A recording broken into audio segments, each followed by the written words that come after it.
This fast break tip is designed to help leaders recognize typical factors that get in the way of developing a culture of business development. The troubling truth of life inside many firms of size is that they're often filled with high-performing people operating in structures filled with organizational obstacles. This is especially apparent when trying to build a culture of business development. So this tip will outline some of the major culture killers that live in many firms. One is low motivation. Many senior lawyers are happy with their current practices, and they're not especially motivated to put in the extra effort needed to grow beyond that level. Often there are siloed practices, and there's a lack of coordination between groups and between offices. This can lead to poor communication and a lack of trust. And this is especially prevalent in firms that have many laterals or far-flung offices, though it can exist in smaller single-office firms as well.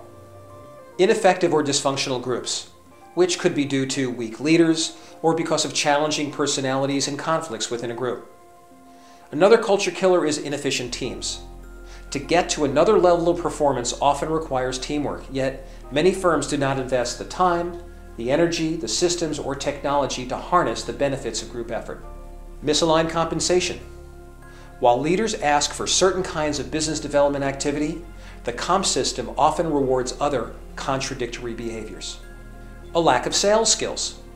Like any other skill, selling legal services requires technique and practice, and most firms don't provide enough or the right kind of necessary support.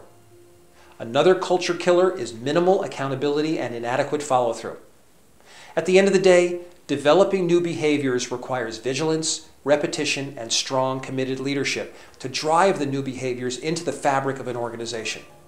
And as I've suggested in other tips, leaders need to play the role of watcher to be certain the right things are done on a consistent basis. So, very simply, here is your fast break action challenge.